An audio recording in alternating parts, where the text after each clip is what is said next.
दोस्तों, आज हम जानेंगे भगवान गणेश के बारे में। देवों के देव महादेव और माता पार्वती के पुत्र भगवान श्री गणेश देवताओं में प्रथम पूज्य हैं। किसी भी काम को शुरू करने से पहले भगवान श्री गणेश की पूजा करना अनिवार्य माना जाता है। ऐसा करने से वह काम बिना किसी विघ्न और बाधा के पूरा हो जाता है।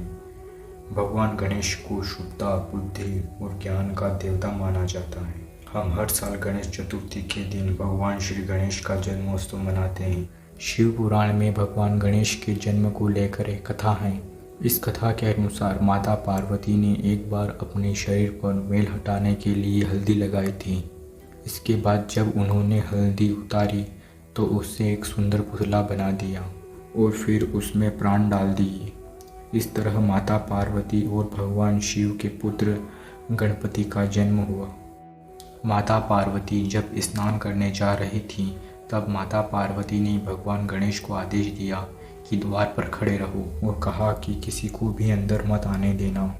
कुछ समय बाद भगवान शिव ने माता पार्वती को बुलाने के लिए नंदी को भेजा तो भगवान गणेश ने नंदी को द्वार पर ही रोक दिया। जब यह बात नंदी ने भगवान शिव को बताई तो भगवान शिव ने नंदी को सेना के साथ फिर से भेजा। जब भगवान शिव की पूरी सेना द्वार पर पहुंची तो सेना और भगवान गणेश के बीच में युद्ध हुआ। इस बार शिव जी स्वयं द्वार पर गए और गणेश जी से बोला, मुझे अंदर जाने दो, मैं पार्वती का पति हूँ। इस पर भगवान गणेश ने शिव जी को प्रणाम किया और बोला कि मुझे क्षमा करें, लेकिन मैं आपको अंदर नहीं जाने दे सकता। मुझे मेरी माँ ने आदेश दिया है कि किसी को भी अंदर मत आने देना। फिर देखते ही देखते शिव जी और गणेश जी में विवाद शुरू हो गया और विवाद ने युद्ध का रूप धारण कर लिया। युद्ध में भगवान शिव ने अपने त्रिशूल से गणेश जी का सिर काट दिया। माता पार्वती जब बाहर आई तो अपने पुत्र को देखकर रोने लगी और क्रोधित हो गई। माता पार्वती को क्रोध में देखकर देवलोक के सारे देवता माता पार्वती को शांत करने के लिए आ गए और सभी देवता मिलकर माता पार्वती को शांत करने लगे। तो माता पार्वती ने कहा, मैं तब तक शांत नहीं होंगी जब तक मुझे मेरा पुत्र जीवित नहीं मिल जाता।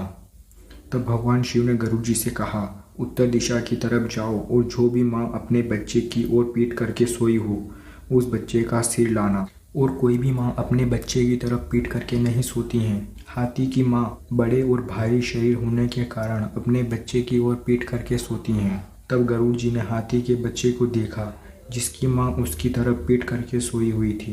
तो गरुड़ जी ने उस बच्चे का सिर ले जाकर शिव जी को दे दिया।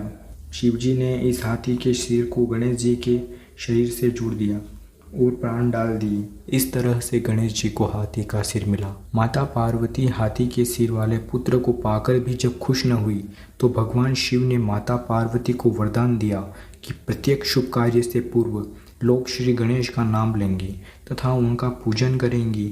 इसीलिए हम किसी भी कार्य को करने से पहले भगवान श्री गणेश को याद करते हैं। दोस्तों, यह कथा आपको कैसी लगी कमेंट करके बताएं।